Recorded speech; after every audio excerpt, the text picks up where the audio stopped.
Where's your composition strongest? I'd say probably on point. So why are we rotating top? Yeah, I just wasn't thinking. You know, you have the tools to break top as well, because May Reaper are pretty good at doing this, but it just doesn't make any sense. It's not, their priorities are point. So if you can get to point, May Reaper are going to dominate, right?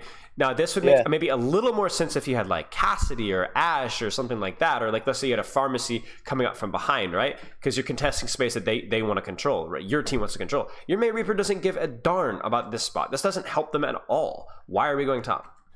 You're cooked. Hey guys, today we're going to be looking at a Reinhardt tip video talking about rollouts, looking at your composition, and exactly why it's so important. Let me know if you have any questions in the comments, and if you enjoy the video, please consider liking, subscribing, and supporting me on Patreon. Links are in the description. Patreon is how I'm able to continue to do this despite having ridiculously affordable coaching prices.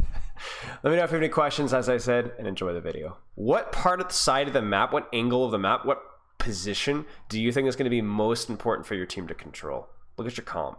Okay, for our team, right side, because it's more open space, and especially because their echo, our cast can just get easy. Yeah. Really, truly though, like I think like looking out and being like, what part of the map is like, because that's what Reinhardts need to be thinking, right? It's like, what part of the map is really important for my composition to control? And so you need to look at your composition and be like, honestly, having my cast set up here, my Ana set up here, we're gonna win the game just off of that, you know. So then that dictates how you roll out. And so you really should be rolling out right. Now, if we're on like Reaper May, maybe the right side isn't as valuable. Maybe you might clear them out from here. But I do think rolling out here makes a little bit more sense. So for you, I don't like this decision on rollout. You can still win from it, but you can see how this Echo gets the angle that she wants. I know your cast isn't spawn, but even if your cast was here, your cast would have to kind of solo contest this, right? Whereas if you just started and cleared this out to begin with, did your homework, then went to point, it would be so much easier for your team. So definitely a skill that needs to be practiced. Like Coliseo, you roll out on a cart, you roll out on a robot, not that hard. But most maps you're going to play, there is going to be some decision making about where you're going to want to roll out on. And that's going to depend on your hero, the enemy's comp, your team's comp, and so on. Now, let me ask you a question. Look at your comp. Right. Where do you want to roll out? Why are you rolling out right side and not left side? Well, yeah, right side because there's more sightlines. Right. For who?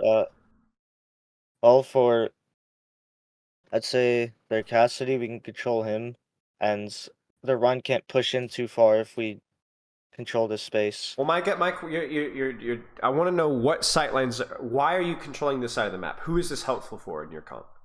Oh, I'd say Zen and right Bastion. Right there, Zen and Bastion. Yeah, exactly. Yep. Exactly. If you go in here, Bastion can still do okay, but not as good. And Zen is really trash, right? This is really too short sightlines, right? So everything comes back to the range, right? So like if you were to play with like Reaper May, right, you could roll out here, but you'd not want to stay here. You'd probably want to close the distance, right? Or you'd want to flip and rotate and do something funny like this, right?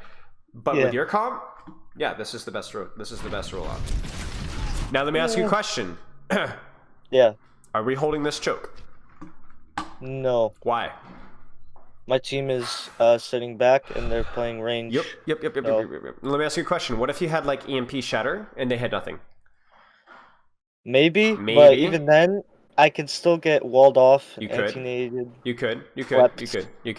could. Pinned off the map. Theoretical, right? Now, what if they had like Blizzard, right? You definitely don't want to hold, right? Maybe you played a bait, but you're definitely playing around. This is the space that we want to control with our composition. This is not the space. If we are on Reaper May, you know, Lucio Moira, you know, something like that, different story. Still put pressure on the choke, but we're not hard holding the choke. Even your Sombra, right? Like your Sombra really wants to like let them out, because when people get spread out, Sombra's isolation is a lot more powerful, right? So even with Sombra, you're cool with letting them out. The Hanzo's a little bit of a problem, but I think it's still probably the better decision. Like again, you can see it here, right? We do not want to meet them here. That's your Sombra's mistake, not yours. Now let me ask you a question. Can you hard hold this corner here? Let me play you a scenario. Your Sombra's not dead. She didn't mess up. Do you hard hold this corner? That's if my Zen is already rotated to the back, to the other side, and my Bastion? I think so. Yeah, because you have good sightlines from your entire team here. Yeah. So you can actually quote unquote play fast because your sniper heroes, your ranged heroes, have great sightlines on you. So if you will not die here, your Zen and Bastion will obliterate this corner, right? So yeah, you could play that choke if you were not down one, yeah, you know. Yeah, and we have EMP here and we have trends, so I just decided that, and we're holding at a, you know, we have two different. I don't like this. I don't like this, but if this is what this is what your team wants to do, then do it. You know, I don't think this is going to work. This shouldn't work. Yeah, that's just stupid. I don't know if you were in communication with your team, but if you can have any leadership with that, especially after the EMP, right, guys? Let's just hold pillars. You know, because if you hold pillars, you probably lose the fight, but they probably use 4.